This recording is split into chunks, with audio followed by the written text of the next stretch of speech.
So, to review, we've been talking about a planet-wide apocalyptic disaster, which was caused a great mud flood that then destroyed a worldwide empire that then went through a giant reset.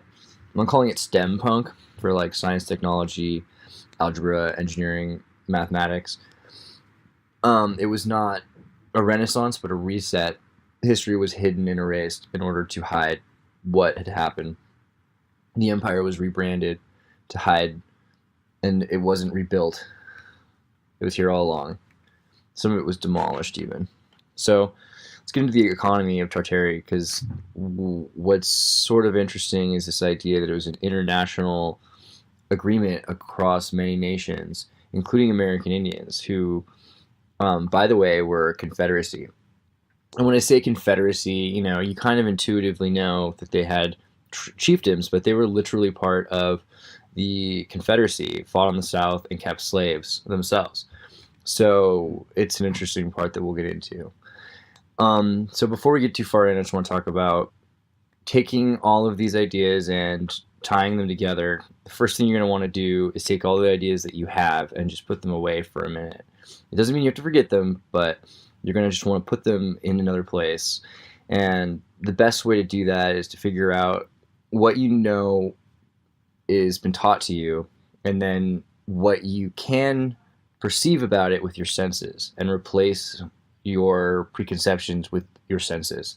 And then I want you to think about all of these things that you've heard and seen and felt and tasted and smelled even, and empathized with and been aware of the feeling. So part of the series we'll be looking at the difference between truth and hidden meaning.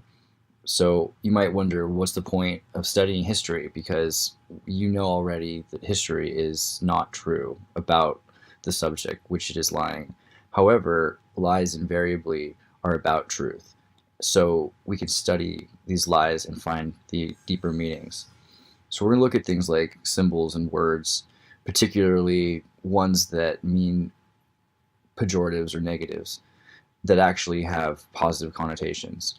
Primitive is a great example. We're told that the people that lived long ago were primitive. But when we think about this word, primitive, primal, primordial, prime comes out. And we know prime root really means prime radical. So it's more likely that they were quite civilized actually, and that they're hiding something. So we're going to get into what sort of a society that they had constructed.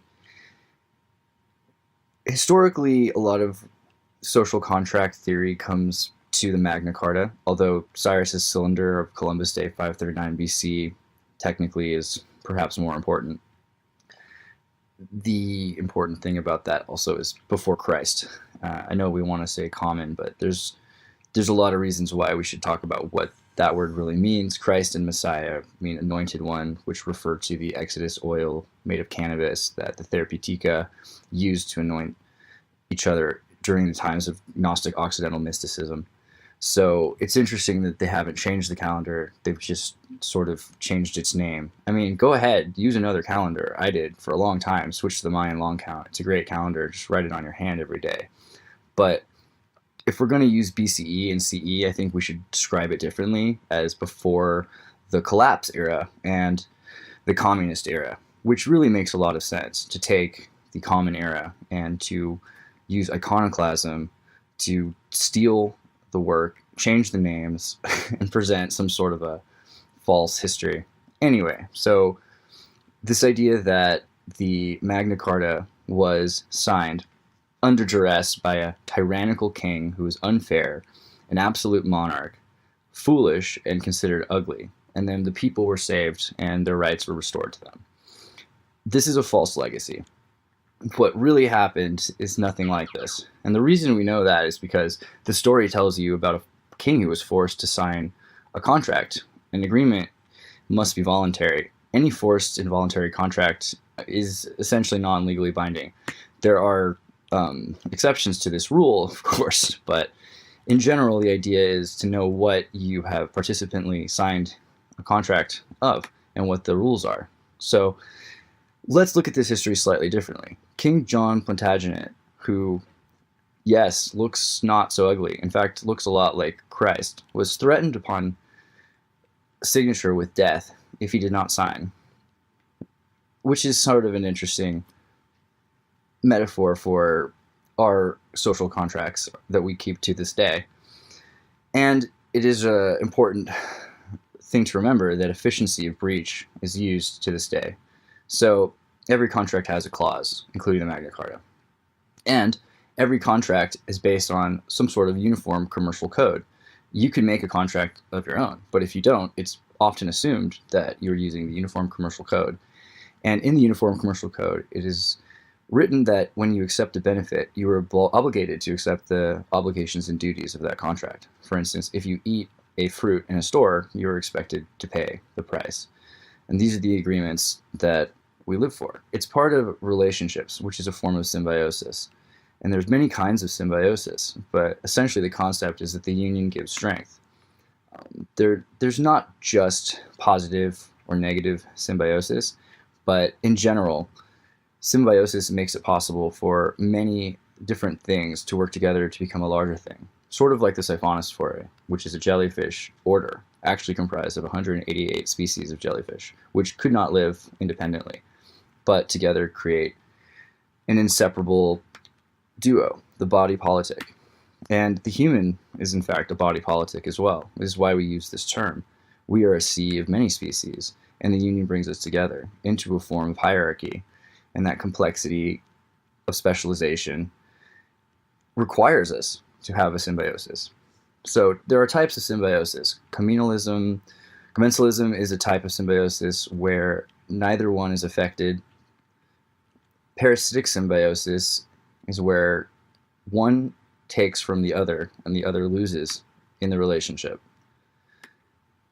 And there are a lot of parasitic relationships around us. And the parasites produce offspring, which continue to create new relationships and to live off of the larger organism. Parasites that practice lecherous occult and the destruction of our society in order to benefit themselves, to empower themselves, and to take away what little we have because they do not produce enough for themselves. And while they may think that it often is beneficial or at least commensal, it's often not. It's often parasitic. So a great relationship would be an example, a non-parasitic relationship would be an example of the wolf and the raven. And it's a relationship that goes back in the arts thousands of years. Into the Indo-Aryan times, there was a relationship between the Vikings and the tribes of the Scythians, and they created a trading empire, which allowed for nomadic persons to meet and citizens to meet in cities. And this allowed for an expansive empire that had diversity of race and religion.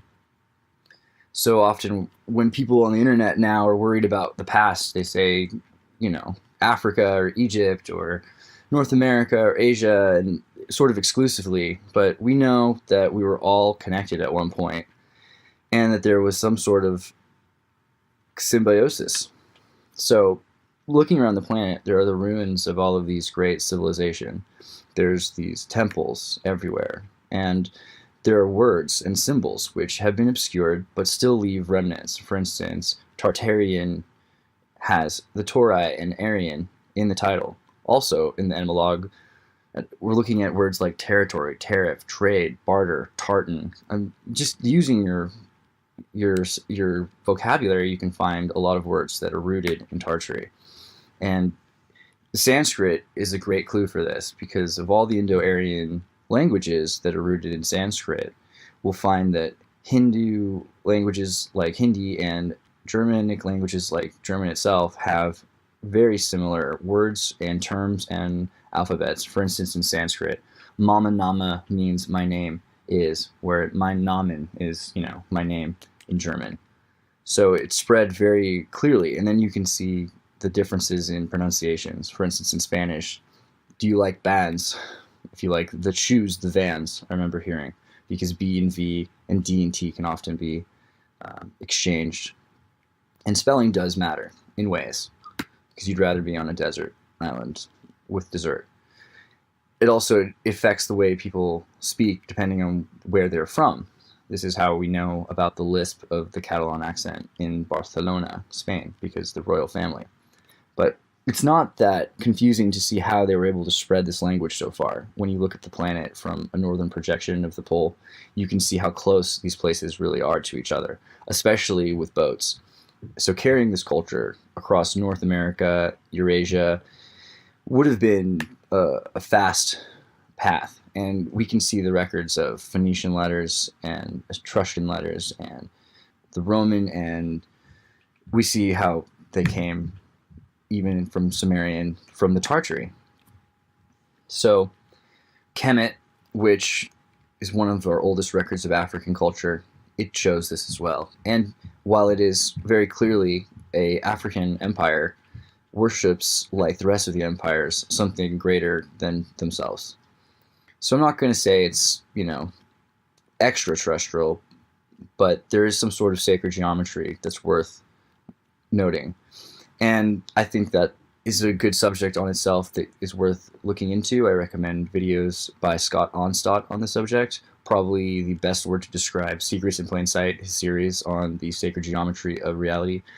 The word is definitive. It's just nothing I've found more. I would say you should buy his books. They're fantastic. I'm highly recommending his series. So the history of the symbols of the Tartarian Empire are built into its structure. There were star forts across the land and sea. There were players in this game that was an economy. And there was a banker system that brought things back and forth in a self-propelled civilization, which saw technology as worship. And this explains why they worshipped the propeller so much. And I know this is kind of scary subject for some people, but really, it's even if it's been forbidden because you think it's a symbol of hate, please remember that all talismans have whatever meanings you project on them. Context is everything, and it's a really bad idea to put negative energy into a symbol. I mean, that's just a tip that I would recommend. And in general, if you're going to give up the propeller, you might as well give up carrots and spinach and animal rights too, because they're all inextricably linked by identity politics, if you really feel that way. And a better thing to do would probably be to dismantle the hate and find the true root of these symbols. Of course, that's totally up to you if you want to give up propellers and vegetables. But an example of some people that do love the propeller and are not evil, as far as I can tell, are the Jains, who are a pacifist Hindu cult that goes back many millennia. It's a religion that does not harm. It won't even harm a tuber. Won't kill potatoes.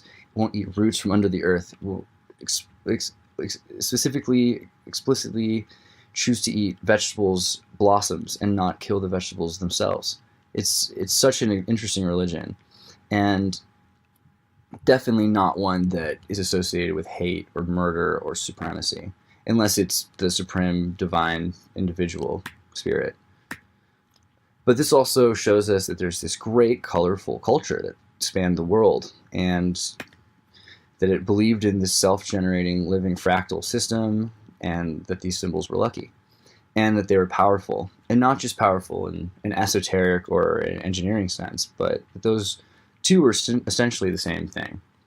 And so it makes all of a sudden so much sense why these two symbols are so inextricably linked, the star fort and the propeller swastika, because without them, they could not get from one to the other, and they could not defend the other with the other.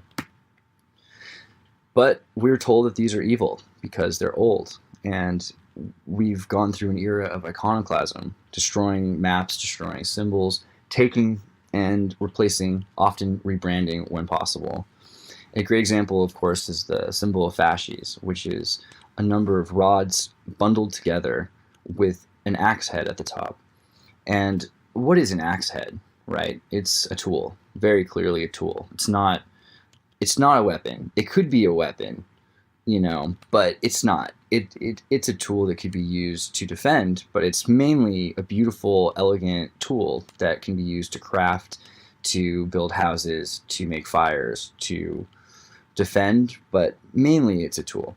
So it's an interesting symbol that they use to represent fasces as a number of fragile reeds that are together stronger when attached. And it's destroyed everywhere we go. They tear it down. They don't want you to see it. And it's not just ISIS that's destroying these icons. And it's not just in Europe or in Asia. Across the world, we're destroying everything we have of the past, whether it was about something good or not. It's being justified as if it's for this better future. So a people that have a lot of imagery that somehow has survived are the Slavs, and it's not the same as the Soviets that you have seen so much of. The Soviet Union architecture is very specific, but in old country there was a lot of beautiful structures. There was essentially the fairy tale folk cottage style that we think of from art books, but real. And these are some examples mainly of the inexpensive cottages, these wooden houses and cottages and churches that survived or were somehow, documented. But these are just the inexpensive, comparably to the large castles that existed. And we'll see peacock feathers and notice tattoos of sacred geometrical patterns and see that the Slavonic people were a great and cultured people, colorful, diverse, and part of the Tartarian Empire, along with the Scythians. The Scythians are a people that are remembered through the scythe today, which was their tool for harvesting. It's also considered the root for the Sith, which is an interesting connection to the Bene Gesserit from Dune that Star Wars had manipulated into sort of a Disneyfied version. They're connected to the Aryans who had boats and long houses. Now, I know when you say Aryans, but really, yeah, it's okay to be Aryan. The Indo-Aryans are a group that they rose out of Mesopotamia and eventually went around the world, and they're known for their boats, which they have in Eritrea and they have in the Viking world. But is it not unlikely that they were just part of this greater empire that we now know existed in the same places that they traveled? And we see the examples of tribes which look like mixed between Scandinavians and Scythians or Asians. And it starts to make sense why there are so many diverse races in the last 500 to 1,000 years because of traveling by sea, even though the origin myth really described there being many less races, in fact. And so looking at the longhouses of the Pacific West coast of the North Americans, we can see that there is some truth to the official history that this Leif Erikson character had come from Scandinavia through Greenland to Vinland and discovered the New World, at some point making arrangements for trade with the Scythians, and that they stayed and created a cultural exchange that has lasted. And you might say that it could just be intuitively logic that they look the same, but I think the more you look at it, the more you see the specificity of their design is from this Malaysian, Indo-Aryan, American trade. And so we have reasons to believe that it's not just a land-locked continent like Gondwana or Pangaea or an ice bridge, but actually boats in interaction. But any of these solutions will describe why we have these noble savages, as they were called, who were cultured, civilized, and also in some cases clearly more Asiatic or more Scandinavian than others, including the Han tribe of Canada. So the Han, the Asian, the Chinese, let's talk about the Chinese first, because those are all different things. And before we get into the Chinese, let's talk about origin models for nations. So I use the trapezoid scheme. And the way I look at it is usually a foreign king invades, not with his own sons, but often with conscripted soldiers from another defeated nation. And they're then forced to defeat the enemies of the king, which exhaust the defeated empire and continually exhaust the undefeated empire into defeat.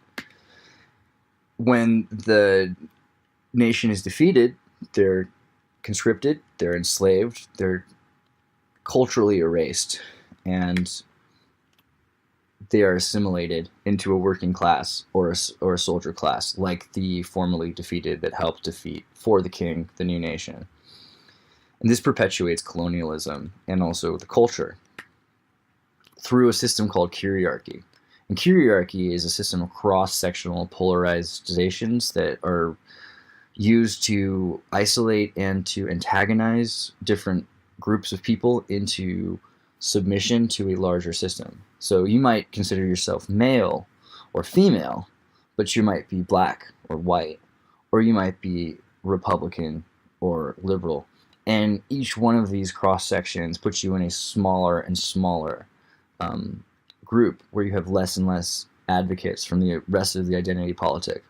So using the system, it puts the upper class at the top and the slave class at the bottom, and gives a certain amount of leeway to the middle class, so long as they encourage the lower class to behave and are discouraged by the lower class from misbehaving. And this also translates to an essentiality for concern, because your capacity for concern is dependent on your ability to take care of your fundamental physiological needs, your safety, your love, and self-esteem, before you can reach self-actualization. So it essentially licenses self-actualization for the elite and takes it away as an option for the poorer classes. And it's a repeatable experiment. You can see this all over the world, in India with the caste system, in the serfs of Europe, which had a religion at the top, incidentally similar to the Brahmin priesthood above the princes, and in Latin American society as well. And another interesting thing about this model is it shows that the foreign king is at the top and the conscripted soldiers are in the middle, and the defeated nation is always, always, always at the bottom. And so looking at the Latin Americans, of course, you have the peninsulars at the top and their mixed race slightly underneath them. The Africans who have been brought in to slave are above the indigenous. And that's not the only place you're going to find that. You look into India, the Indo-Aryans at the top are not the natives, the untouchables are. And there's plenty of statistical evidence to show, and etymological and linguistic evidence to show that this is the case. And, ask a Tamil. But looking into Europe, it's very, very similar. It's not that Europe was ever really run by Europeans, as far as we can tell. England was a Roman Britannic state for a very long time, full of slaves. And it is to this day run by the Wilhelm House of Windsor, which is their British English version of their name Wilhelm, but they're not hiding it very well. King George III couldn't speak English during the American Revolution, which I'm sure made it easier for the Masons to manipulate independence and anti-disestablishmentarianism. But he wasn't the first king either. It's not that the German line is the first. William the Conqueror, a Norman, could not speak English either. For 300 years, his line did not. So this is where we get back into who is China. Because if England is in English and South America is in South American, and India isn't run by the Indians, I doubt China is either. There's 56 ethnic minorities that are listed, not counting the ones that are completely eradicated or in the process of being so. And they're fascinating, interesting people with great cultures. For instance, the Hmong people, who have some of the most fantastic magic that's still practicable to this day. And very, very much notice the peacock on her shirt as well, because the peacock you will find again and again. The Yi people, fantastically different designed clothes. And yeah, sure, she looks Chinese. The Sake people look pretty Chinese in this picture, but do their clothes. And that's a good example of the hidden culture. The Tibetans. There are remnants of conquered peoples in these Chinese. You've seen them become Chinified, but you have not seen them become Chinese. Ethnic cleansing does not fully work. And I know this is a subject that China is trying to say is, at very least, not to be talked about, whether or not it's true. But I would say that whether or not it's impolite, the evidence is honorable, that their homes have been occupied and their culture has been erased. And I think it's also important to watch the film Hero if you ever have the chance, which is a Jet Li film, a propaganda film from China that was released in the United States by Quentin Tarantino. And essentially it tells the story of the Chinese occupying the Chinese lands, and then I should go back to that. I'm sorry. I'll go back to this point. But basically, in China, there was a rain of arrows and a burning of all the books and the destruction of all the culture. And the question is asked, if all of history was erased and only one single symbol from your culture could be saved, which symbol would you save? And this is like, you know, these are the sad feels I get. Like, honestly, I can't help but feel for iconoclasm. That's something that really gets me. I think about the hidden Christians of Japan that were unable to admit what they believed for hundreds of years under threat of being crucified upside down. So we'll get back into that. Let me go a little bit further back, though, because I skipped forward to talk about that movie. So, how do you murder a mandala? And here's an example of a suppressed culture in China, is Tibet. And Tibet is well known for being civilized and occultic, esoteric. They make fantastic mandalas out of sand paint and then wipe them away. So it seems kind of like the hardest culture to really erase, and the one that gives so much hope, because sure, they can rape and murder and they can move in a bunch of Chinese to Tibet, but no matter how hard they try to conquer Tibet and to make Tibet China, China will never be Tibet. It can never be Tibet. Tibet is just too fantastical. It's too magical. It's too sophisticated. And I don't mean to take those words and say that they are exclusive to Tibet, as China has a fantastical, magical culture of its own. But it isn't. It is separate, and it is different. So there's also the connections between Tibet and Egypt, which are, you know, the Book of the Dead. It's not the only Book of the Dead. And the beliefs in chaos and order and Saturn and the moon, there's enough evidence to show a West Coast connection between the same Shintoism of Japan and the Book of the Dead of Tibet and the Book of the Dead of Egypt and the Book of the Dead and the Day of the Dead in Mexico. So the next thing we were talking about, the hidden Christians of Japan, where Japan had believed Jesus had actually been. Then there was a giant war, which ended up in the destruction of the Japanese Christians and the hiding of the Christians.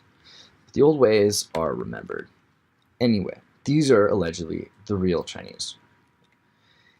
But I have to ask, if a rape culture is the product of rape, is rape culture really your culture?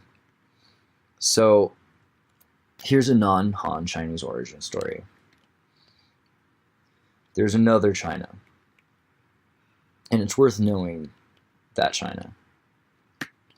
So, in Xin's land, these are the Chinese conquering invaders. This is the Great Wall to keep out China. These are the Han that got into the wall. Officially, they're supposed to be Chinese, but I would say the Uyghurs are not just another ethnic group. They're supposedly Turkish looking, but this is because the last of them that are allowed to be considered their own people live in Turkey. Still, these people live in China to this day, and they are Chinese.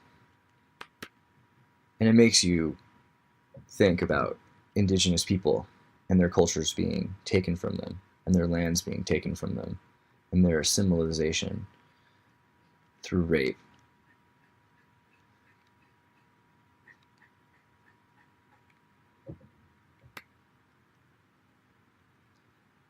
And the Chinification, this is the conscripted soldier, and this is the outcome. And it's repeated again throughout history. Here's an example of a Mongolian now dressed as a Soviet soldier right before the greatest tragedy of World War II, arguably, was the Lost Women of 1945, where so many women and children between the ages of 13 and 80 were raped. An entire race created. And it's something that we're told we know happened, but somehow we're supposed to be justifying it because the Germans did bad things during the war too, or at least their husbands did. So, the men were bad, so we should rape their women and their children. Although I'll ask you to find some evidence that's neither cartoon nor Hollywood, because I think a mob will probably have a hard time doing that. It's a lot easier to be vindictive than to think about the qualities of a situation. But I have to ask, was this really the right way to do it? Because if you're not being fair, you'll end up having to pay the bill later. So, these are the conscripted soldiers. Where were they from? Well, the Koreans are called the Han, and this makes a bit of sense because the Koreans are a people, a very great people, a very magical people, with a very rich culture that worship the moon and the portal and have been divided, oppressed, yet have been always unified regardless of this effort that's been put upon them. And they worship the two pillars, they have the sun and the moon dynamics, and while they are proudly not Chinese, they maintain very many Chinese artifacts in their culture. So is it possible that these are Korean artifacts and they are not Chinese in origin? We consider many Japanese things to be Chinese in origin. Could it be that these Chinese things are Korean? Another movie to watch that's interesting, from Korea, 2009, Lost Memories, which is an alternative timeline that shows what would happen if the Japanese had never lost their control of Korea in World War II. And it's definitely an interesting story. But it could very well be that there's an effort just to confuse us about history, and that Marco Polo was right all along, and that, in fact, Chinese were not Chinese, but Persian before the Han, before the building of the wall in the Great War in the 1600s. So Marco Polo, who was from Cruzer, Croatia, which is a giant white stone castle island in the middle of the Balkans, was known for traveling to China. And he arrived back in Europe and was imprisoned right before the beginning of a great European war. And his stories were dictated in prison about his travels through the Tartary and into China, where he eventually met Genghis Khan. And Genghis Khan is, until recently, not depicted as a Chinaman. He's never a Han. He's always a redhead. And in the old days, we used to think it was kind of strange that they put John Wayne as Genghis Khan, but now I have to think it's just part of the tradition. And Marco Polo probably wasn't wrong about that. There's so many things that we're told Marco Polo was correct about, but we're supposed to believe these things that were incorrect were just such huge misconceptions that we would miss them. It seems unlikely. It's more likely that we're wrong about so many things in history because we saw the Netflix version. However, it's possible that so many of these races have been changed in order to obscure the importance of them and to show that the Caucasian is some sort of a elite singular race, but I kind of think not. I think it makes more sense that there's just a grand economy that shares in the spoils with all of the nations. However, China from Persia, Persians from China, the Parthian era, the redhead Iranian Persian Chinese. There's a lot of evidence to show that.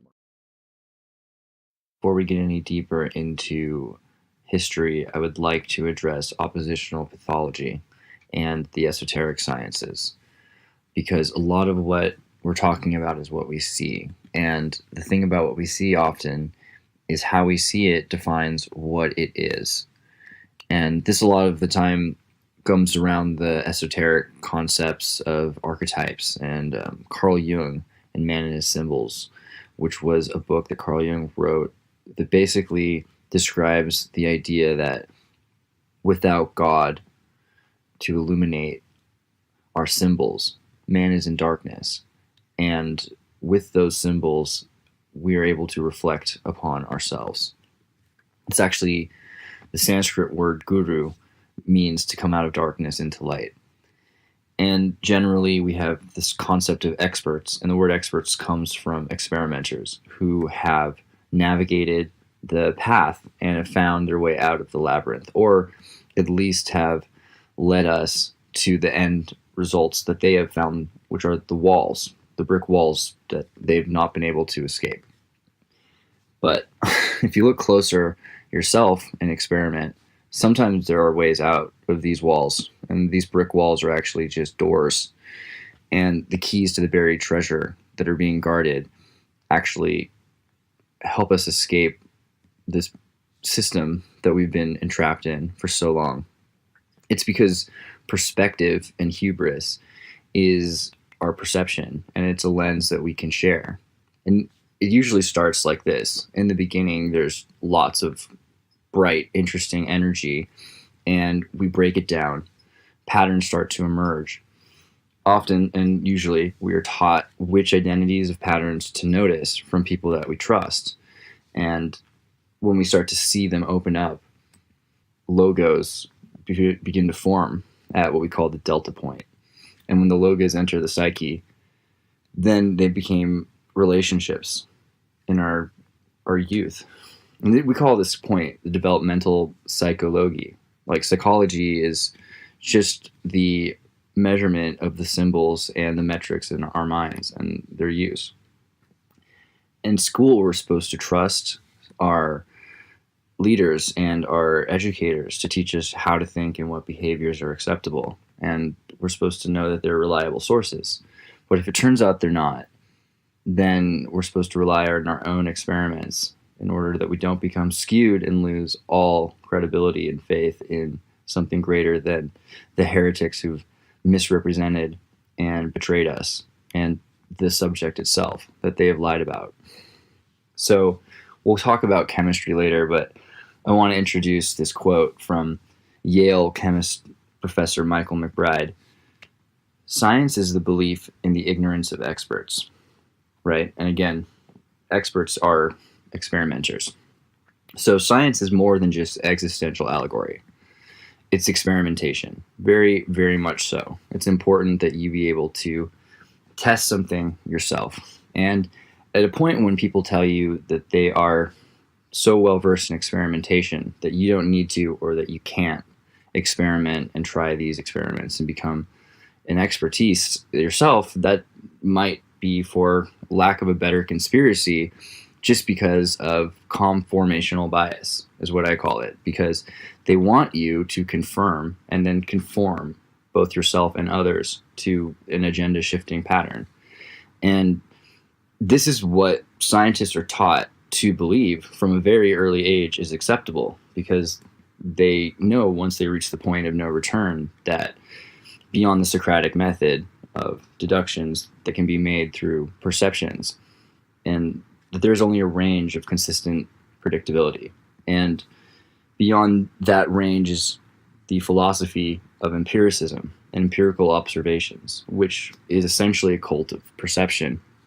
And while observances can be made, they can be augmented and are not trustworthy.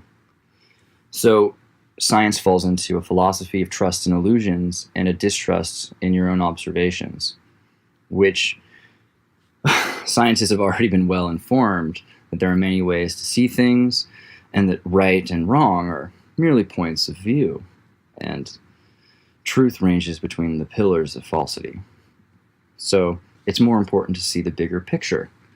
And skeptics emerge and might say, in some predictable responses to scientists' predictable responses, I have seen, or I have read, or I have experimented, or at least my parents got me for Christmas that book on how things work.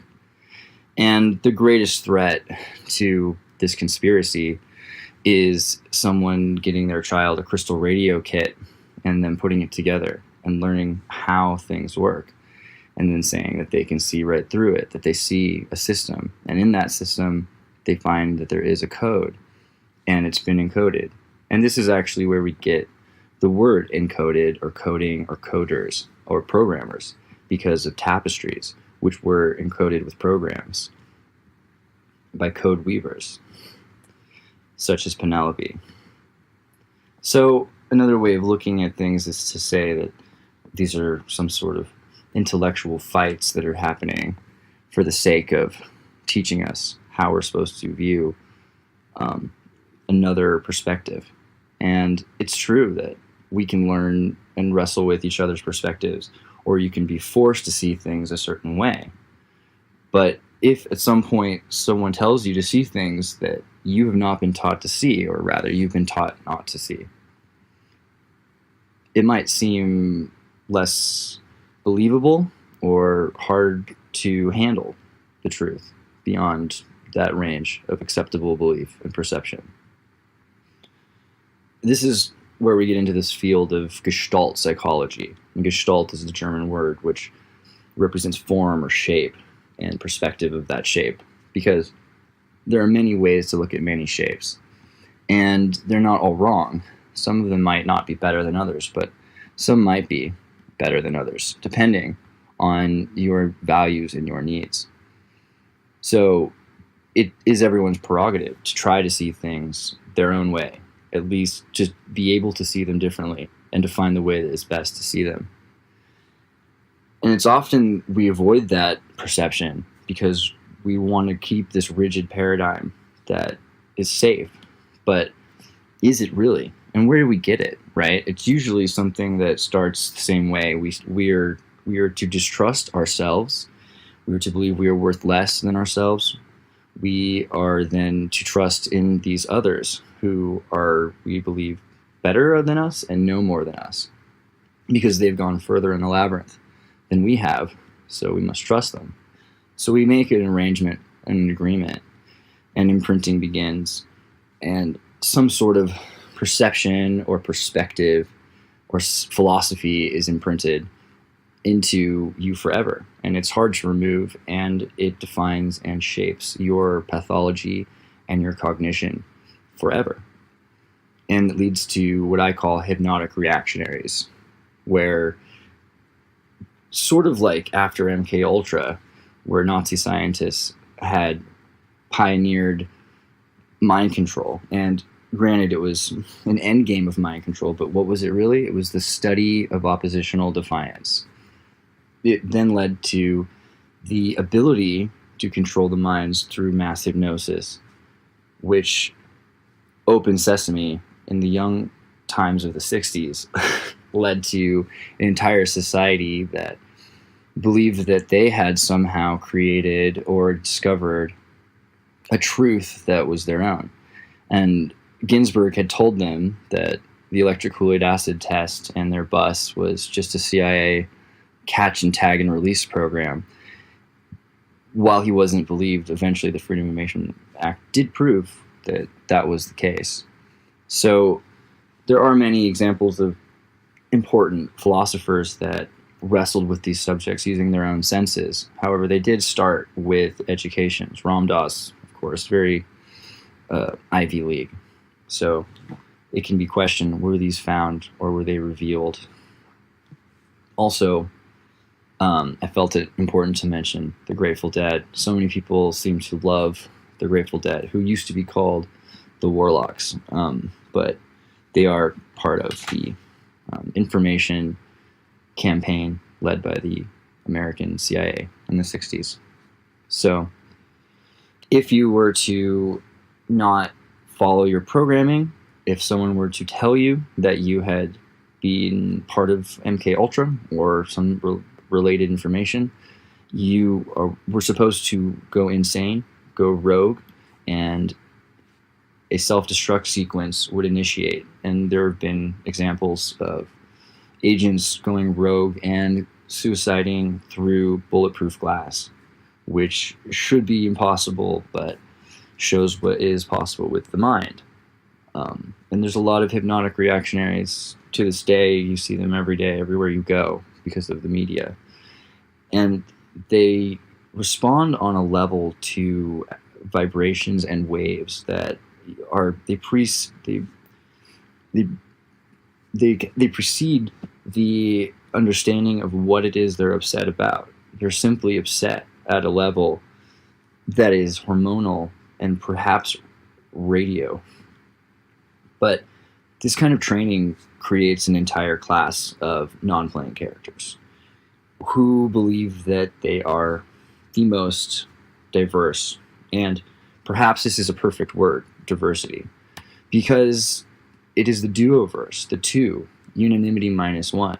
And if you take any meta, the quickest way to divide it, or the easiest way, is into two. Before you divide it into any more, you would divide it into two. Is this concept of I and thou, which was part of Martin Buber's philosophy, of binary meta philosophy, of unanimity minus one. It is very diametric, very binary, very digital, very oppositional, and supportive at the same time. But it is not analog. It is not spectral. It is you ain't. So how many senses do you have? You might think 6 senses, right? Or 5 senses.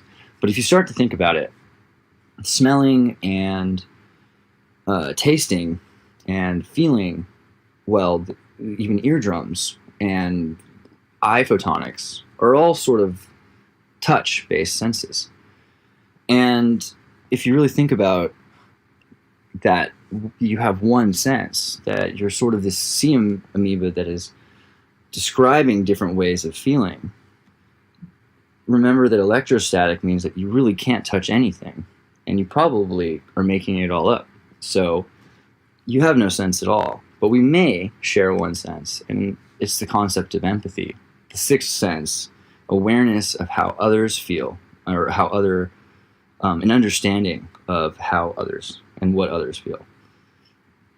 And if you focus on that spiritual sense, you can discover and tune your other senses to better describe a more consistent, predictable reality. Last time we were talking about Marco Polo and his trip across Tartarian Europe, Asia, into the Chinese Empire of Persians, which was Indo-Aryan, and the indigenous Uyghur people whom had been displaced by the Han, whom come from the lands of Korea. And so let's get into what Marco Polo said about China. At the time, China was considered a Persian empire that was controlled by Genghis Khan. It was referred to as Katay or Kataya or Katayo. Xin is the name of the emperor, which we derived the name China. At the time, the empires that surrounded Persia were the Ukrainian Cossack Empire, the Poles, the Byzantine Empire, the Bulgarians. Below Persians, there were the Mesopotamians. But in the center is an empire that is essentially remembered only through being conquered by the name of Kazaria. And Kazaria was a noble class of grand viziers, often were involved in the trading and the intellect of the other cities, including, this is perhaps where Byzantine got its name. But the Battle of Kiev, which is detailed in the story of Taurus Bulba, is about the Cossacks, whom Taurus Bulba is the chief of, and the Polacks, whom the Poles at the time were in cooperation to defeat the Ottoman Turks. So they had a pejorative, it's believed, that the Cossacks were called Tartarians and then called Cossacks when they were no longer Tartarians, as long as they were working with the empire. They were considered the saviors of the city of Kiev, which is in modern-day Ukraine, which gets its name from Ukrainium, which means the skull. Now, according to legend, and in the movie, which is worth watching, I recommend, there's actually two. There's the American version and the Russian version. The American is a very fantastical 60s version. I'm surprised it could have ever gotten made, considering the subject matter. And the Russian version is essentially the modern Braveheart of the 21st century Russia. So, Taurus Bulba tells the tale of two brothers who are raised outside of the care of their father after he is betrayed by the Poles, and their land is taken from them. So he vows that they will deceive the Poles by educating their sons in Polish schools. And eventually they will overthrow the Poles and they will return the cities to their own people, and the Cossacks will save, again, Kiev, this time from the Poles. And it's perhaps interesting that Kiev is so close to Kazaria and that this is the area where the Cossacks would have been invading from, according to this legend.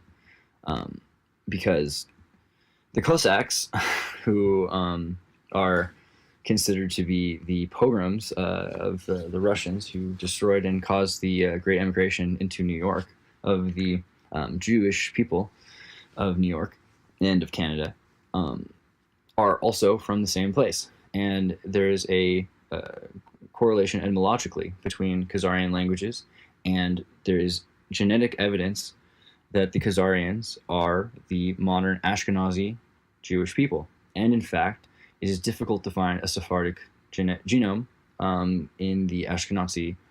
In other words, it is difficult to say that the Ashkenazi are from Palestine, but are definitively from modern-day Georgia, which is where Kazaria was. It's currently Georgia, near Russia. So the other interesting etymological link is the Finns. And the Finns have their flag, which is the Air Force flag, with the Shvazi on it, with a propeller, which it's very interesting that the propeller on wings is so Sumerian looking. And if you were to just put your thumb over the center of the symbol so that you can't see the objectionable content, it would seem very, very, very Mesopotamian. However, this symbol is, of course, older than the 20th century German revolutions of National Socialism, and so the flag is continually waved to this day. So, an interesting side note about the Khazarian correlation. Also, the Finnish people, their language is not Indo-Aryan. It is not connected to Sanskrit. It has 24 cases, which alludes to a derivative culture of many castes and high formality for interaction between aristocracy and merchant classes and different sorts of people and workers. So, but these symbols have existed for a long time, and we inherited these fallen stars. And the thing about these symbols is they're not meant to be understood often by the layman. And so they can go on for a long time and have new meaning that has been ascribed to them. An example is the post office symbol of the United States, which used to be, before it was an eagle, the symbol of Mercury riding upon the Earth disk of America and handing off a message. Another is the Jolly Roger skull. Skull comes from the Hebrew word for the skull that blossoms, skol, which means rose, as a skull blossoms from the womb. It is also called the Jolie Rouge, and it was a flag that was used not by, well, sometimes perhaps by pirates. Pirates didn't have their own flags. They would take other people's flags, right? But it would make sense for a pirate to take a banking flag like this because they would want to look like a banking ship. And since the Jolly Rouge was used pretty much by the Knights Templar and the banking ships to show that they were an armed ship, and we call it the Jolly Roger because of the French translation, the Jolie Rouge, which is because it was a red flag used by them. So let's start by looking at a book a story called How the Irish Saved Civilization, the untold story of Ireland's heroic role from the fall of the Rome to the rise of medieval Europe. And essentially, it explains that when the fall of the Byzantine Empire, or the Eastern Roman Empire, because of the Justinian plague, or whatever atrocities went down, because there has been a number of plagues, and there are records of the 15th century and the 5th century plagues, which leads back to our calendar conversion that we'll talk about later. Also, the name Byzantine and Vizier and Byzantium are all correlated, which we'll get into later with the etymology of Tartarian words when we get into etymologies.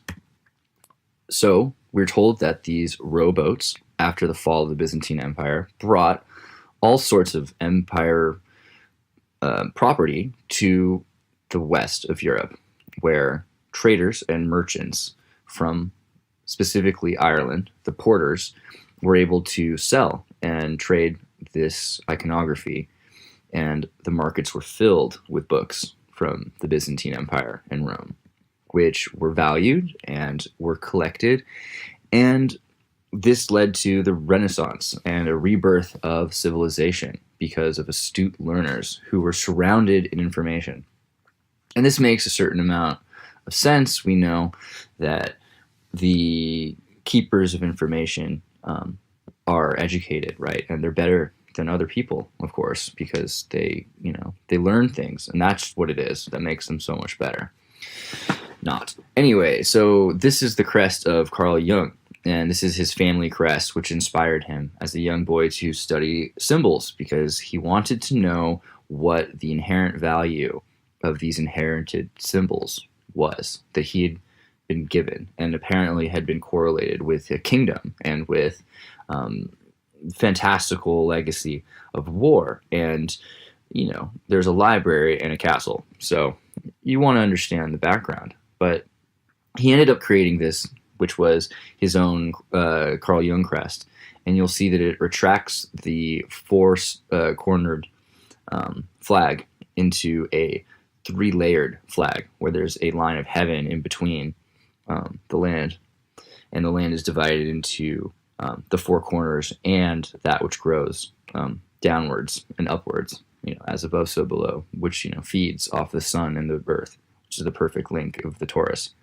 And above the head of the helmet is an angel holding grapes, which is then above lightning rods at the base of the name Carl Jung. So this gets into the idea of talismans and their magical power, and why people use medallions, and why they're so correlated, and why these symbols are the same so many places. For instance, the red shield of the Rothschilds, which you'll see it has the Tartarian, double-headed, Austro-Hungarian, Byzantine, Scottish Rite, double-headed eagle, or phoenix, holding in its hand the wand or scepter, and the ornament that represents this metaphysical realm, where you have a hollow sphere that is at a water level, and in the center is a magnetic cross. So further into the coat of arms of the Rothschilds, similarly, their more complex coat, which represents the five suns, has the four shields of the four corners of Europe, with a red shield in the center of it, representative of supposedly a very ancient shield in the center of the shield. However, what's strange about this shield is it's often represented as having horns, and then the centric disc shield looks very much like a money funnel to me. If you've ever seen a coin orbiter, you can put a coin in, and it comes out the center of a vortice. And if you know about fluid dynamics, what goes down also sends energy back up out. So it's like a tornado. And so also, before we get deeper into why symbols are the way they are, let's look at the handheld arrows on both corners. So we have, it's a dragon and a phoenix, and then there's a griffin and a unicorn on either side. And the griffin and the unicorn, I would suppose, would be the most fantastical creatures representing Tartaria. And these hands are holding the arrows. And often we remember in the symbol of the empire that it was a bundle of arrows held together by themselves with string and making themselves into a tool. And it should probably cover woven braids, which are intricate, valuable tools that intertwine and interlock and save. And the Boy Scouts are not the only ones to use these. They're interestingly passed down by women very often. However, they're a legacy and a skill that are very useful, and to this day are often referred to as Turk-ish head knots, but I think we can say Tartarian head knots in 2019.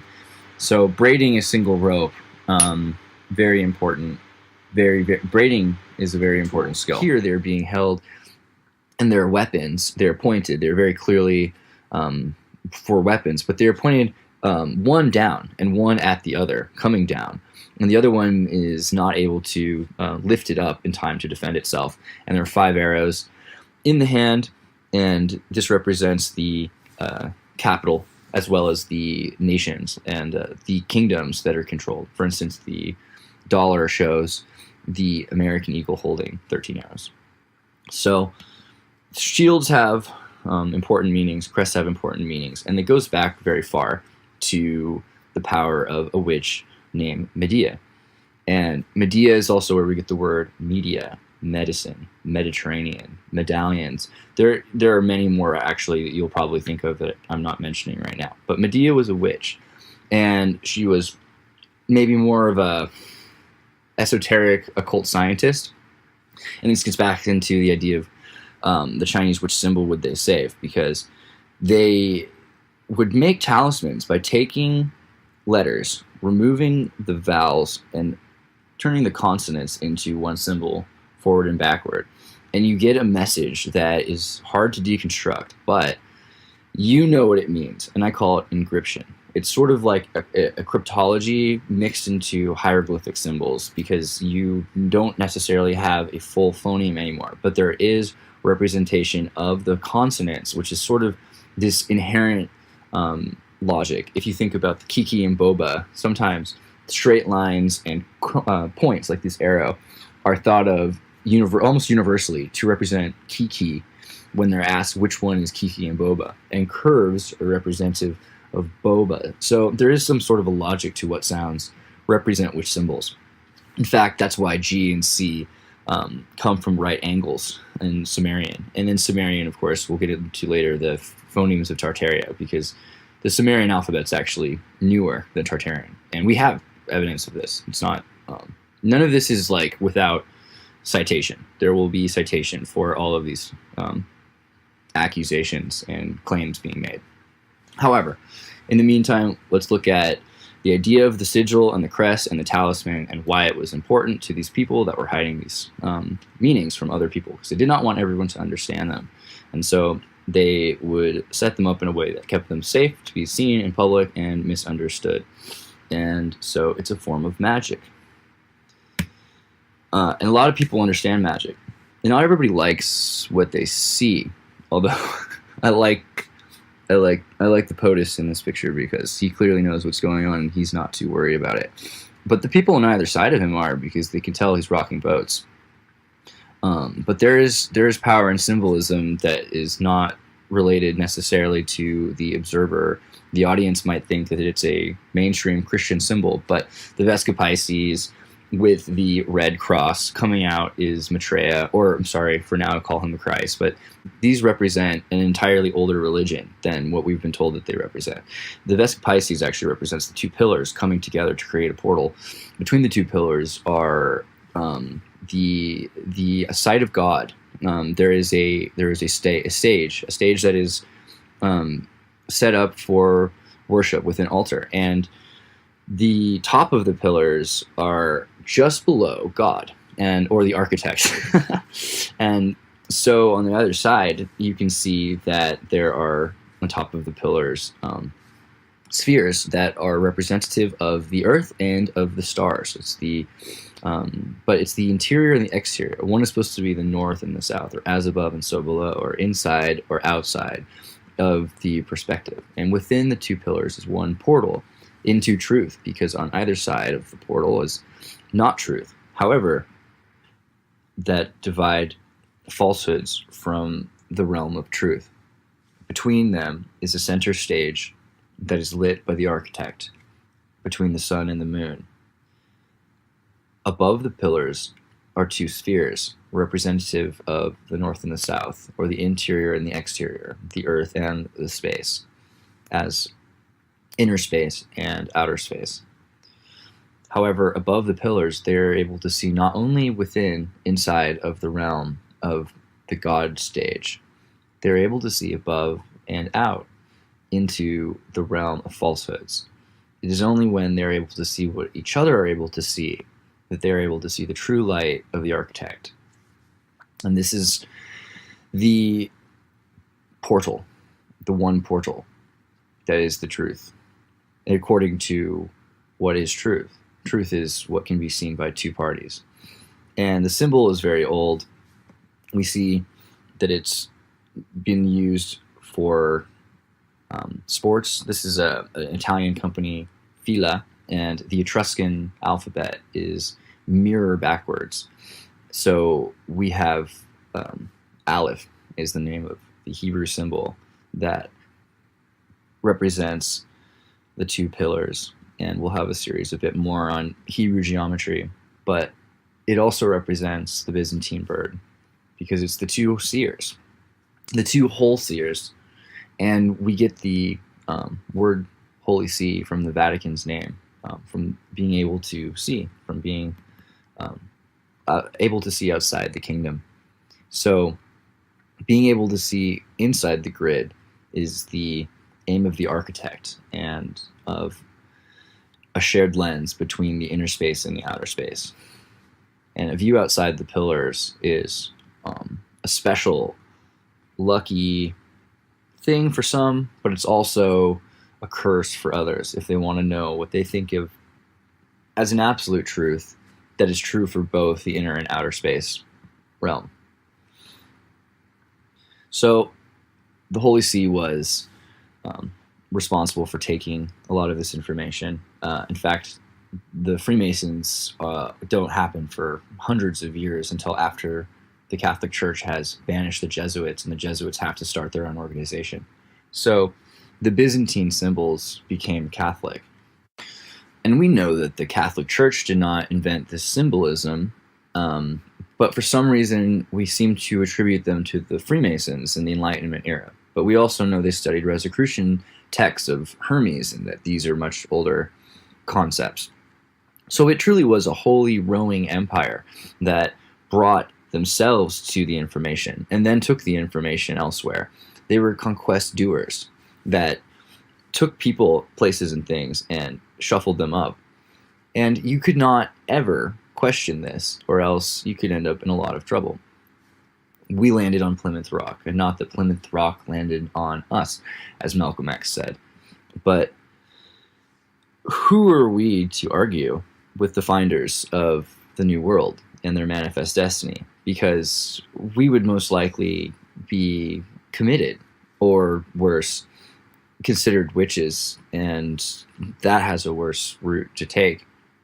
But in the 19th century, it wasn't just that they put you at the stake, they put people in lunatic asylums. And lunatic, of course, means a lunar addict, someone addicted to the moon. And we now know that the symbol for the sun and the moon next to the giant symbol are the sun and the moon. The giant symbol is Saturn. And so these were Saturn addicts that were told to never mention Tartaria again. If they ever did, refer to it, of course, as the old country, and that it was bad a lot of the time. Also, and the old country. Call it the old country. Everywhere was the old country.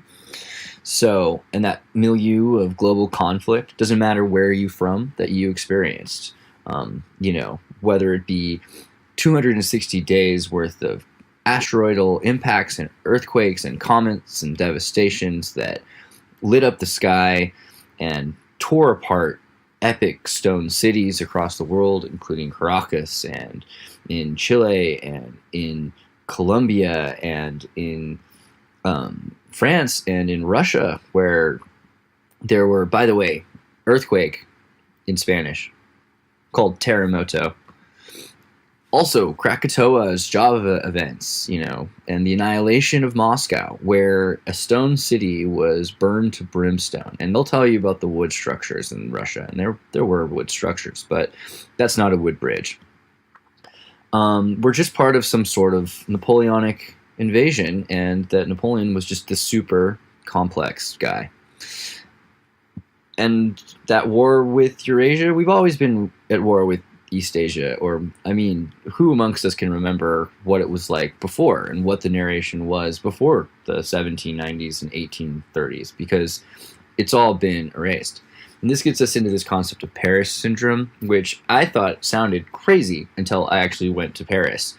And it only works on certain kinds of people. Apparently it's very common on Japanese and on students. And what happens is, when you've studied Paris and you actually know about Paris, Paris does not make any sense. It's not, the actual Paris is not like the studies of Paris. The place does not add up to interpretation. And of course, you're supposed to throw away your studies, right? And then believe what you see. I hope. Well, so Plymouth Rock landed on us, and it's a great story, really. The way it's told by people that are knowingly supposed to be liars. Anyway, that they escaped from the Dark Ages. And imagine for a second that you're in the Dark Ages. It's whether it's real or not. Just close your eyes. You're in the dark, and it's dirty, and there's no lights when you open them. Everything's covered in mud. There's no plumbing. And so you go and you find a book club. And the book clubs are cool.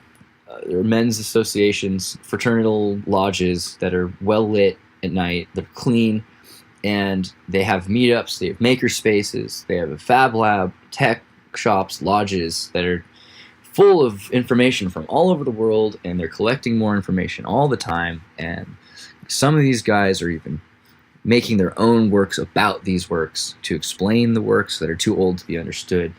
And from them are steam machines coming out and interesting contraptions.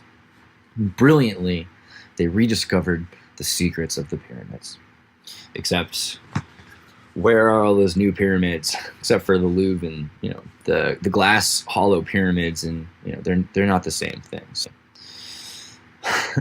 like, there was an era of Rosicrucianism in the 1650s that we're told happened, where the Cathars took this information that they had been saving from ancient Egypt and Sumeria and Hermes, and they learned so much about how it mattered that they forgot the dreams inside their own heads, and they started emulating and making statues and architecture to the gods, temples to the gods of other people, which Andrea Palladio, he either stole it and described it, and I think he's a great example of one of these lodge dissertationists, and it seems like pretty obvious that's the official story anyway. He isn't supposedly a creator of this architecture. He's simply a chronicler. Andrea Palladio was a student of the works of Vitruvius, or Vitruvia, whom is also the origin of the Vitruvian Man, or Vitruvian Man, of Leonardo da Vinci, who was a proponent of his works as well. Now, as you've heard me say, Truvia, Vitruvia, think of this piece of Trubian trivia, which there is a Spanish city called Trubia that is a Spanish Gothic city in the Spanish state of Astyria, or Bysteria. And it was a 19th century colonial industrial factory town known for their Trubia tanks, the homemade tanks, supposedly, of the Spanish Civil War. And these tanks were phenomenal pieces of machinery that led to, after the capture by nationalist troops, the creation of the Panzer tank, which was one of many weapons that came out of the Trubian factories. Trubia has the architecture, it has the technology, it's Vitruvia. So Vice Rubia, or the Western Byzantine Empire, the Western Roman Empire, Vice Tartaria. That gets us into the Spanish Habsburg Empire. And España, I thought as a child, meant the bread, right? Espan, but it doesn't. And there's some sort of Iberian etymology to refer to a stone or bronze and metalworking advanced civilization, which is an interesting. And I think we're going to pick it up from here next time. Thanks a lot. So we'll be talking about empirical imperialism in the Tartary series. We're going to talk a bit about America and the name, and Giovanni Caboto, or John Cabot, or as he was known in Venice in his lifetime to his friends, Zwan Ciabato. And Zwan is, I guess, the John of Venice. And yes, this is his face. Earlier, I posted the Ptah-Hotep group. I've chosen the J letter of Cyrillic for Hotep, so it would be easier to find for Cyrillic alphabet seekers. But also, I found it interesting that his name was Zwan, and Szechuan comes from this. So, also, this is Zwan's house. You can see evidence of, an understory. And this is the other option for the name of America, Amerigo Vespucci, or Vespucci, whom is also a Spaniard, Italian, a Castile. So then, last time we were talking about how after Krakatoa, an entire civilization was wiped out, hundreds of thousands of people dead, everything dead in sight, except not, because there was Roger Verbeek. Verbeek is a pretty, there's not a lot of information about him. He's born on April 7th, he's from the Netherlands. He worked for the Dutch East India Trading Company in Indonesia, but he's the guy who somehow went on a rowboat to Krakatoa, only for a few minutes, of course, but he saw it and then he left. And then there's, of course, the book by Alan Bailey about the Krakatoa Lighthouse, because, there was a lighthouse, and it's still there, the Fourth Estate Lighthouse, and someone supposedly survived in the lighthouse. There's a video, like a National Geographic, I think, made about Krakatoa, and it's essentially this concept that this man and this guy in his lighthouse survived underwater, and then they were immediately famous and made lots of money. But like more money than anybody ever. Lots of money, like crazy amounts of money. And yeah, this lighthouse, the Fourth Point Lighthouse, it was submerged underwater, and it's right, there under. This is just, it's insane. Because he was there for 30 days. Okay. But yeah, here's the lighthouse. A super cool lighthouse, don't get me wrong. So these are the traders of the Lost Archives, the Universal Trading Company, right? Universal Trading Company, the Dutch East Indies and West Indies Trading Company. The Occidental Universal, I don't know. Here's a recap of Trubia. I wanted to mention last time we talked about Andrea Palladio and whether or not he actually studied Vitruvius and the Vitruvian Man from Leonardo da Vinci, and we think about how that could be, Leonardo da Vinci talks a lot about femininity and androgyny, and maybe Trubia, the electrical systems that Asteria had that ended up in the war that became Panzer tanks and were originally homemade tanks of the Civil War, and the electric systems that they had invented probably came from Tartaria. Well, let's get into steam power, because the electric steamers of the 19th century are fantastic, and they don't really require coal, they just require steam. And so I propose that they were electric. Now, there are lots of examples of steam-powered electric things. Nuclear generators are steam-powered, and nuclear itself is a steampunk technology. and they want you to convince you that it's dangerous, of course, like oil companies and whatever. Like, I mean, anybody. Like, it's really a safe, simple thing that you can produce a amount of heat that then produces pressure, and the water pressure then feeds off of this regulated cold water to hot water, then spins turbines, which produce electricity and generate energy. So we have examples of this that are abound. Here's a Swiss electric steam train. Here's a General Electric steam train. God, that's a beautiful steam train. And here's, an exploded boiler, and you start seeing like what happens when they don't know how to run an electric steam train. Like, they start putting coal on it because it's intuitive that you can heat up steam and electricity to heat up water to make steam. It's a natural progression. Steam power and electric power. Here's the LMS Princess Royal electric steam engine, but it's also just so beautiful, right? Like, I believe LMS stands for like London, Midland, Scotland rail system. I think that's what it is. So this is a British rail. So all these trains were used to get gold and silver and salt from places. Here's the salt flats in Bolivia in Uni, where there's a graveyard of these steam-powered trains. And I've been there, and there's just miles of them, and you can climb all over them. No one's going to stop you. There's nothing else out there really besides harmonic frequency patterns of these hexagonal salt crystals that you can just for miles.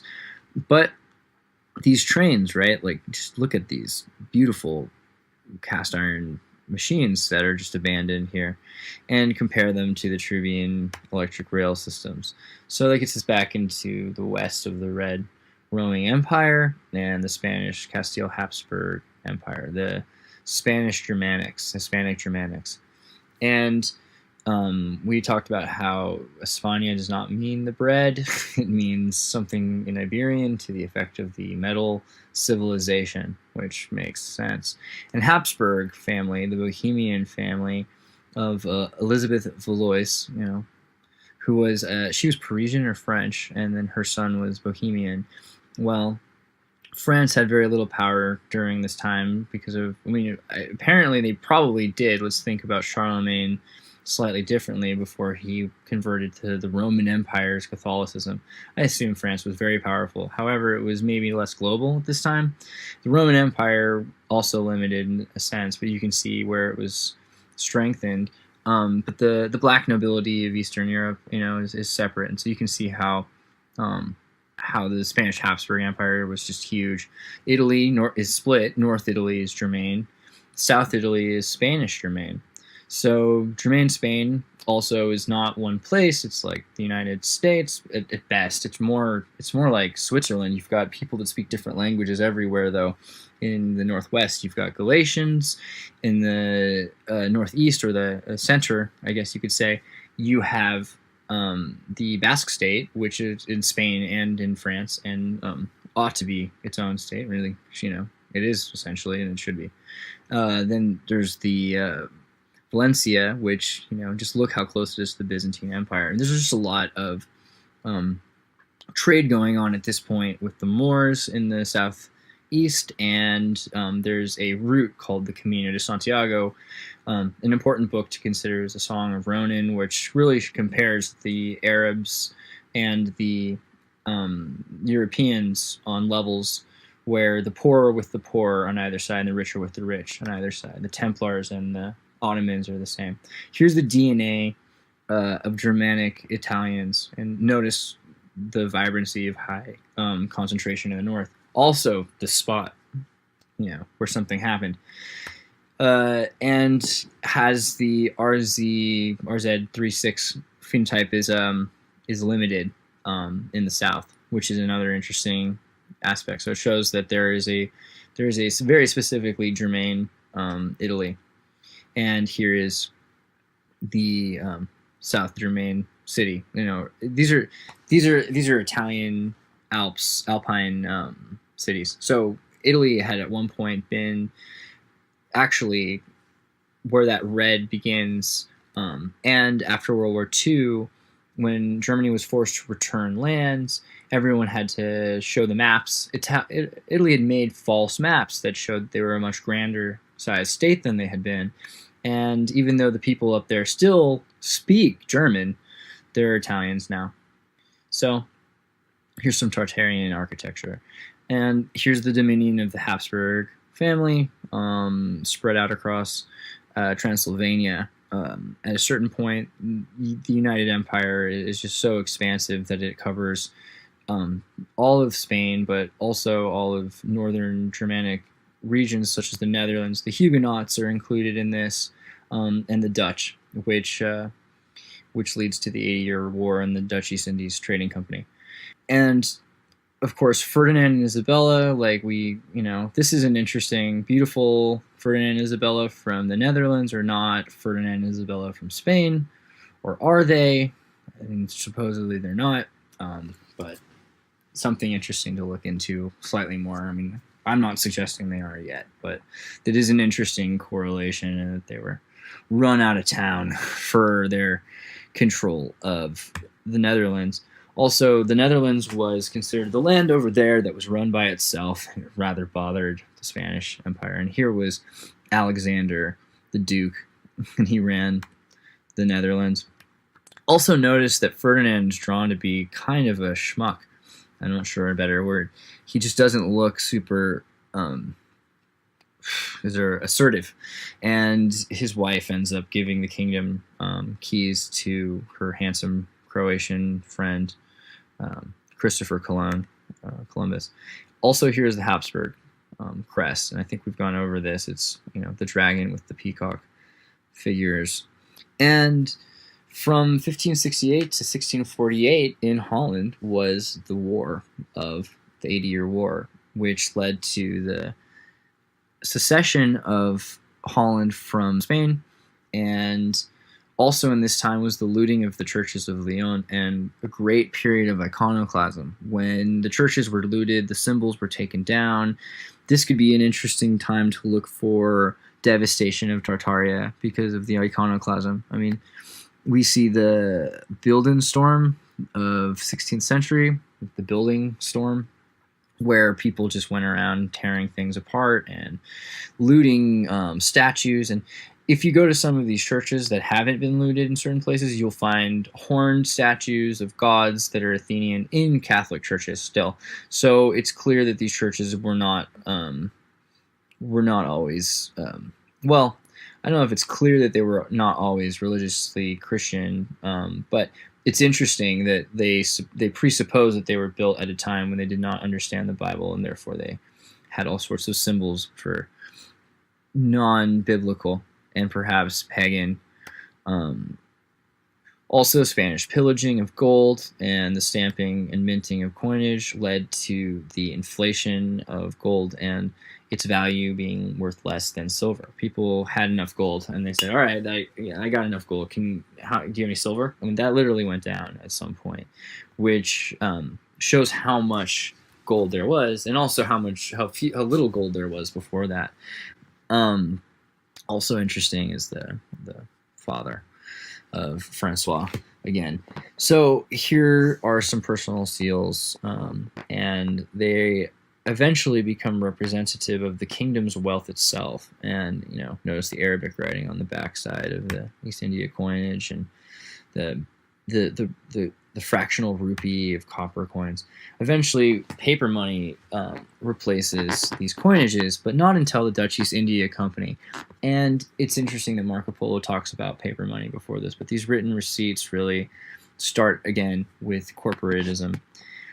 And we're supposed to believe that all of this information that the porters had grabbed from the Library of Alexandria, such as the Camera Obscura, and anything else from the Hellenistic wisdoms of engineers, such as the Hero steam engine, was just repurposed in Arabia, in like a flea.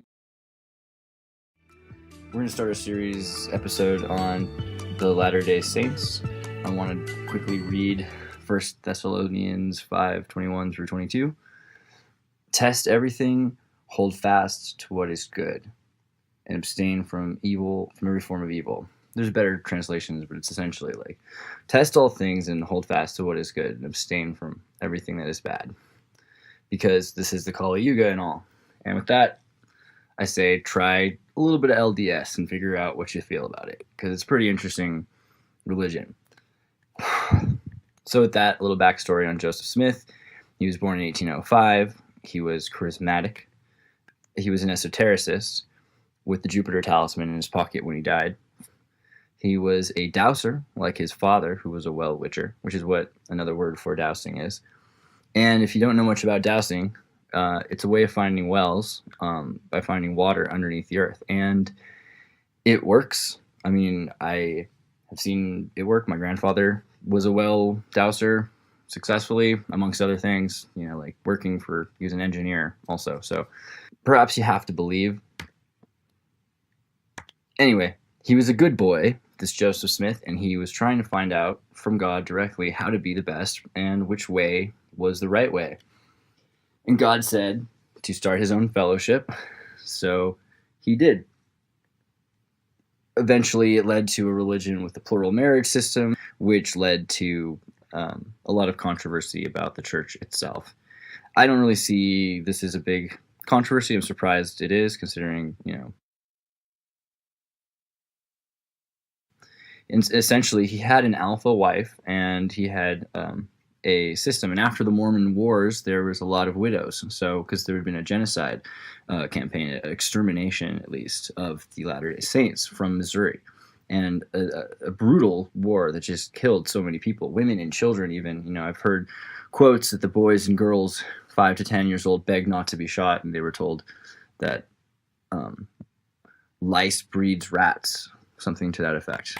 So Brigham Young, after Joseph Smith, led with the Missouri Wars behind him, and created with Joseph Smith, after the fall of Joseph Smith, this epic religion. And it makes a lot of sense. Also, progenitors would, like Charles Dawkins, who, a broken clock is right twice a day sometimes, unless it's spinning randomly, in which case it could be wrong all the time. The point is, Richard Dawkins, he did say that there is a selfish gene, and it's the idea that genes would like to exterminate all the other genes. And essentially, his religion talked about this prophet from this ancient culture that spanned the world, and the Mormons were trying to create this heaven where they were actually more than just on death to you part, you become your own existence. And it's a fascinating concept, because it gets into this idea of Mormon transhumanism and becoming more than just a person, but becoming an entire type of civilization with beings underneath you. So Latter-day Futurism is an interesting subject, and there's actually a field of it if you're interested in Latter-day Saint transhumanism, Mormon transhumanism. Yeah, I'll skip that part. But really, it's about creating this heaven on earth, because you imagine that you've created a society where everything is perfect, and you try to convert them. You say, oh, well, when you die, you'll go to heaven and be with God. And they say, well, we already live forever, and we don't understand what's the difference between heaven and a place where we have no sickness or hunger and everything's happy all the time. And who is this God, and how is it more powerful and more knowledgeable and wise than we are? And this is this next level civilization. Religion that's slightly more interesting than the way it's been presented. And I think, that deserves a little bit of credit. So, also, he got what he wanted, and it turned into this crazy thing. And it wasn't so great to have 99 wives, because a lot of them turned out to be of other men, or the men were just in general angry and jealous for not having them themselves. So they martyred or murdered Joseph Smith in a fashion that made him more famous, and made it impossible for him to do anything bad ever again. So it only allowed you a legacy of positivity for the most part, and then hearsay. So this is an interesting time to find out that Joseph Smith is not, they're telling you often he's a drunk, angry, fat, ugly man. So here's his death mask, right? And you get an idea that they didn't really lie about his pictures. He was, a rather handsome, man. Interesting also, right? So 15 years earlier, before he died, he had been reading out of a hat, and I think you've probably seen the South Park, but there's more to it than that. it's an interesting story about this Indo-Aryan American empire that was literate and had metals, and it's interesting that so much of it seems to have been disappeared, but we think it could be just stolen, like it belongs in a museum, Indiana Jones would say. But he also talked about different races in the Americas that had been genocided, raped into extinction, or, the Lamanites, the Jaredites, the Molochites, and the Nephites. It's a very interesting correlation with Alexandrian Coptic stories about Tartaria, and the mobile cities are mentioned in the Jaredites or the Molochites. They have the flags. This is from a Mormon book about the Jaredites too. It's like Genghis Khan's, hordes in Europe. Mormon scholars have gone deep into this. And we talked last time a bit about mega floods and wars and the idea of these storm wars that existed in the 19th century or before that are photographed and documented as floods and droughts and dust storms throughout the 19th century, including this picture of Sacramento that, as far as the eye can see, is both water and cities, which is an interesting aside, plus the electric systems. And you find that these megastorms were not freak events, but repeated about every 200 years. Although, coincidentally, I tend to think that those are the same events, and we'll get into more about why later. But the sedimentation that has resulted was, documented, and geologists in California, will tell you about the mega floods and the mud floods. So here's a picture of simultaneously the drought happening to the flood, and within the same year or two, you see a difference in the clearing out. And also there was a Mormon island in the 1830s that's been buried under a lake in California because of a dam, and it was very, very vibrant. There was a bridge. It's been uncovered recently, more or less, and you can see the quality of the stonemasonry is almost Peruvian again, and Gothic, Visigothic, and alludes to this Tartarian concept. And here's another example of a submerged ghost city.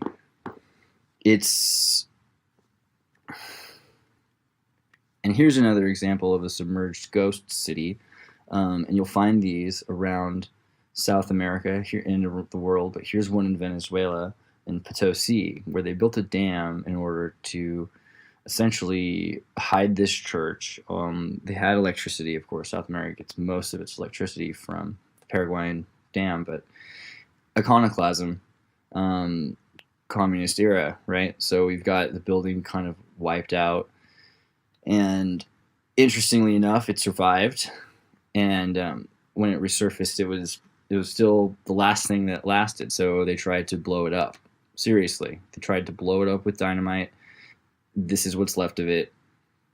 That should provoke you as well.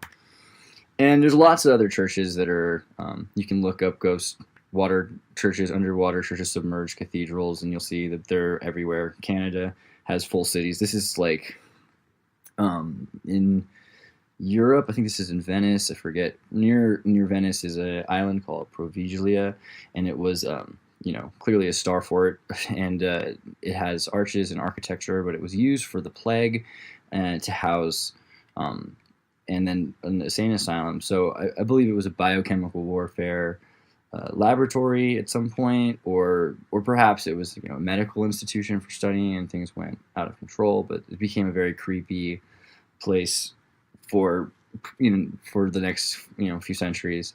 And again, look at the architecture, the arches, and the proportions of the ones above and below. So for the golden ratio.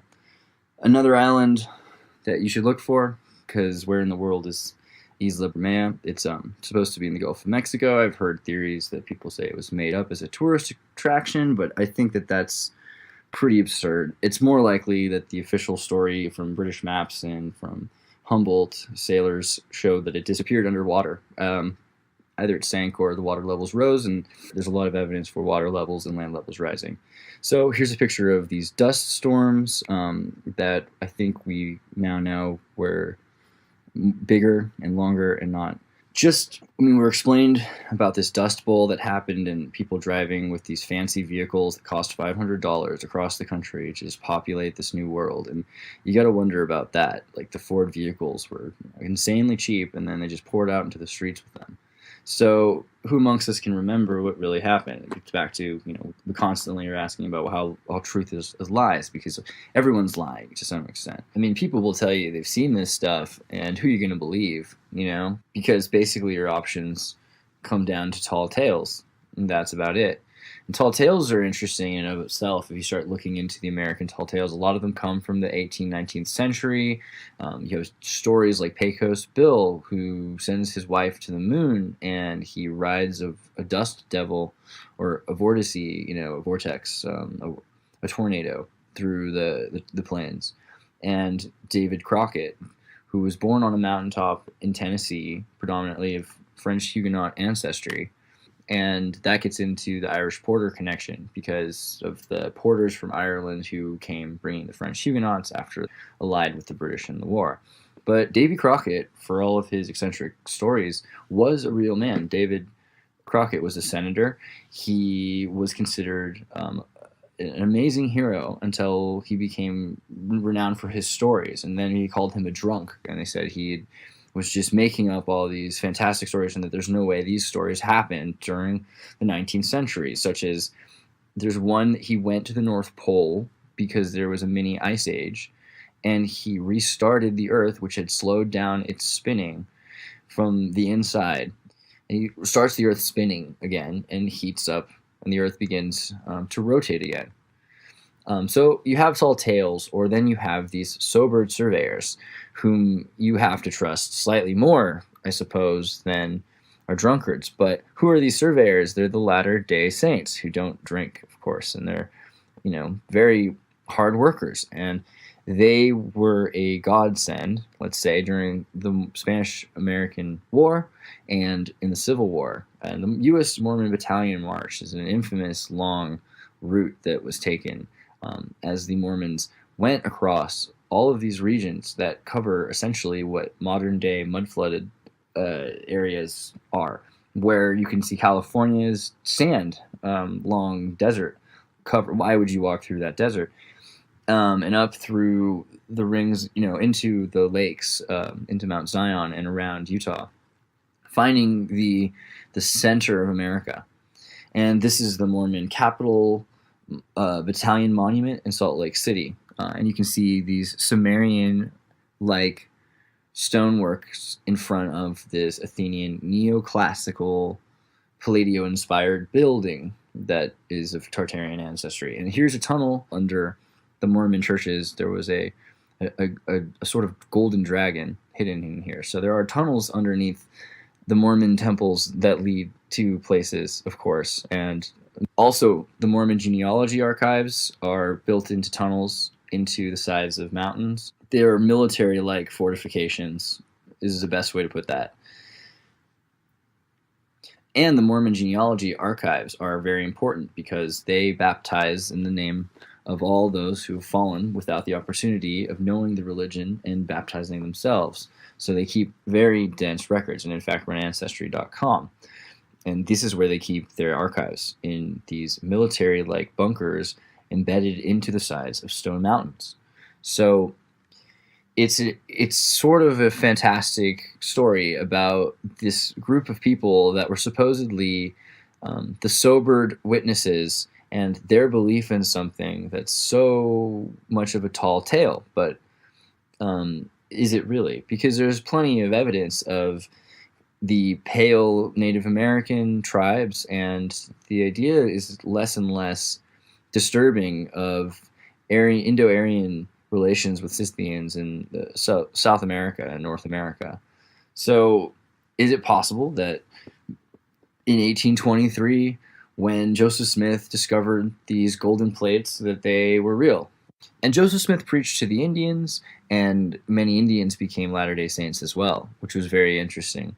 And that gets into the Cherokee Confederate Alliance, because he shows the 5 civilized tribes in a sort of negative light at the end of the Book of Mormon. So the Confederate Alliance and the Cherokee, by the way, who's very fantastic and supposedly is written by a man named Sequoia, though he even claimed to have gotten it from natives, were part of the principal 5 tribes, and not principled, by the way, but the leading 5 tribes, and they were the civilized.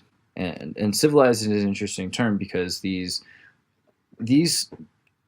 Indians were slave traders themselves and kept slaves. And it is notable that there are descendants of these slaves, not only of the Cherokee, who had thousands, also of the other civilized tribes, the Choctaw, Chickasaw, the Seminoles, and the Creeks, all large slave trade economies, and were the principal slave traders with the, which gets into what the Book of Mormon said about the final winners of the South American Wars. So Temescua started the Indigenous Confederacy, or at least created one, which these could have been Soviets that could reform at any time like lodges. Temescua was known for his iconoclasm of Western symbolism. Temescua's confederacy was an attempt to escape the imperialism of the colonial empire of corporate British Dutch East India traders who had successfully subjugated, replicate their control over North America that they had. And, we're told that the Athenians were our original democratic link, but that's not actually where we get, they were socialist pedophiles. That's not actually where we get democracy and self-determination, which is a more important thing than a dictatorship of the majority oppressing a minority. But we got the Confederacy, the American system of Confederacy came from, and the American system of federal tribalism came from the Confederacy of the Indians. The sacking of Tartary as the United Trade Company's colonial takeover of North America and of South America and of East Asia. So the causes of the War of 1812. Temescua's Confederacy was convinced by the British that it was a wise move to rebel against the United States. And immediately, Temescua and his brother intended to launch a triple threat with the 3 tribes against the British and the French. Temescua created a confederacy against all white settlers, and the British helped to attack these white settlers. So that's an interesting point. And we're told that it's because the British and the French and the Americans all hated each other, so they thought they could use the Indians as cannon fodder. Might be true. There's an example of this in another state, in Paraguay, which the Jesuits had built this fantastic republic, and there's a film called The Mission. It's worth seeing. They essentially took the same strategy as the French-American War and decimated the population from all angles, from Brazil, from Argentina, and Bolivia, and killed 90 to 99% of the population. Very few women and children survived. And it makes sense why they want to dismantle all of these monuments that are in the name of the fallen Confederates, because these are symbols of family and love and people holding each other together. They're not the symbols of hate that we are taught that they are, or we are reacting to, whereas we're reacting for. And I wondered when this started, how this could go down, that Southern hospitality would become the next hate crime, because, there was also a religion of peace now. There's no such thing as a civil war. I'm going to call it something else. The uncivil war of federalist crimes against humanity. And it's normally called the War of Northern Aggression, but I don't think that's quite aggressive enough. So, the uncivil war of federalist crimes against humanity during the War of Northern Aggression. And this is the original flag of the Confederacy. Underneath is the battle flag that we're so familiar with. But in fact, the Confederate flag was very similar to the original. And if you're familiar with the uncivil war of Northern Aggression, it's quite a nightmare.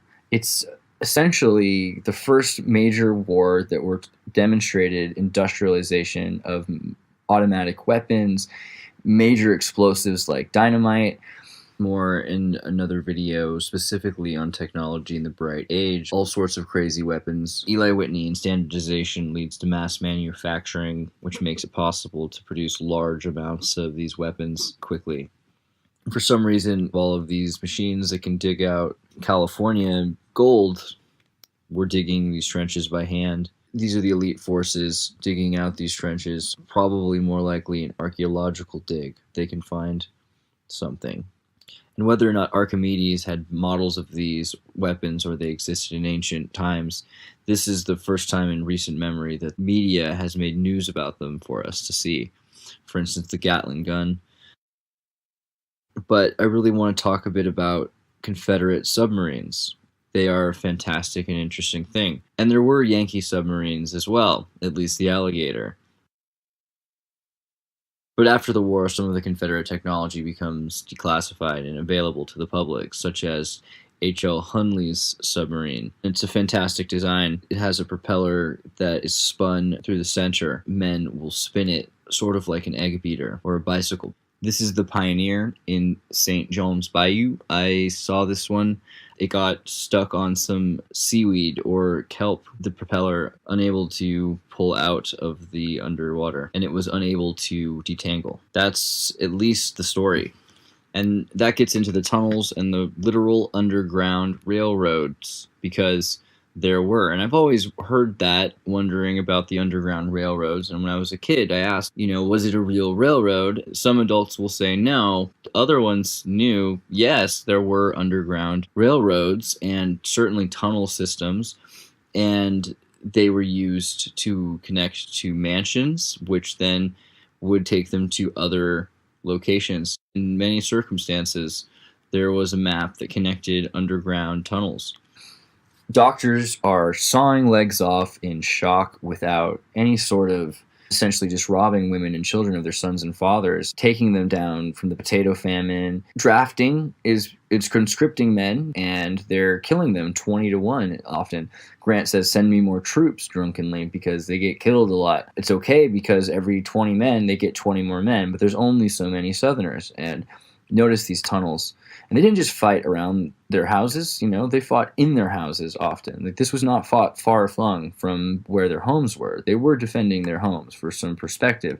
Watch Gangs of New York, again, for some perspective on how the North actually felt, the way they treated Irish and African Americans, not the South, which was a rather glamorous culture, especially in French areas like Louisiana. So we're told about General Sherman, who marched across, destroying the towns. If you ever see a hand put in a jacket like that, it means they're keeping a secret. We were told that the potato famine was a natural blight. It could have been just a reason of monocropping, and that's a lovely story, but it actually was a deliberate event in order to kill off as many Irish as possible. The food was evacuated from the country. The people were starved and killed, and they were kept from eating seaweed even. This is something that has happened before and will happen again.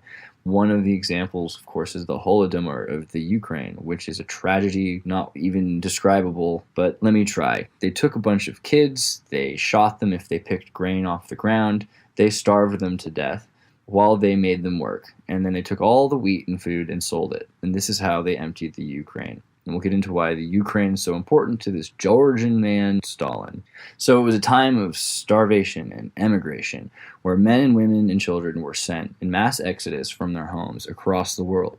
And there are trains that actually took boys and girls to all over the country, the lost boy generation of the 18th and 17th and the 19th century. And if you've ever heard of being shanghaied, where you wake up on a boat on the way to Shanghai, well, a lot of these boys became soldiers.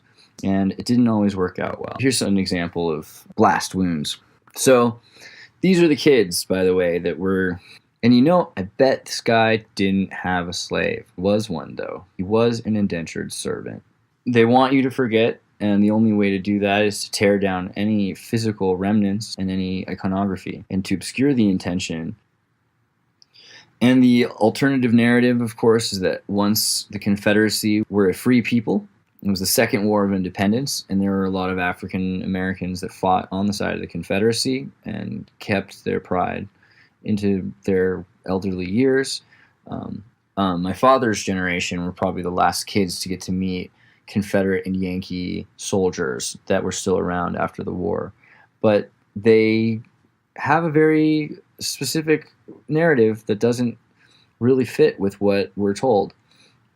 Essentially, the more you look into it, it makes a lot more sense why there were so many Confederate African Americans. They saw the slavery emancipation proclamation, which only liberated Confederate slaves who had rebelled. The North slaves would still be in slavery. Imagine finding out, and by us being an American slave who could read, which there were, and finding out that they were not freed because they were able to understand the fine print. And then began the period of Deconstruction.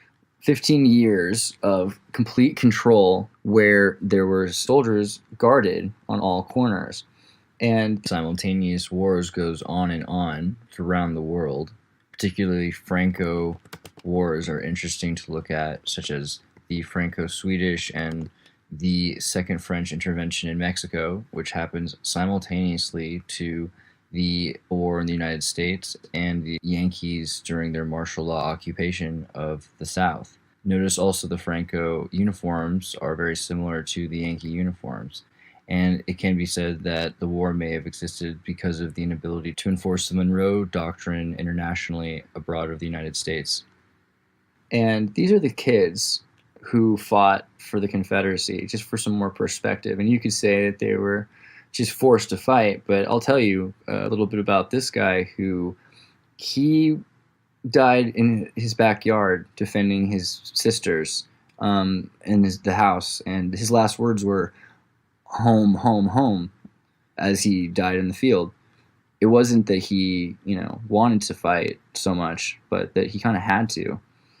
But he got left holding the bag, like an entire new nation got left holding the bag. And it's interesting it's not remembered so much for the ending of slavery, that instead it's remembered for the history that came before it, and it's the history that we're trying to discover, that we're being kept from.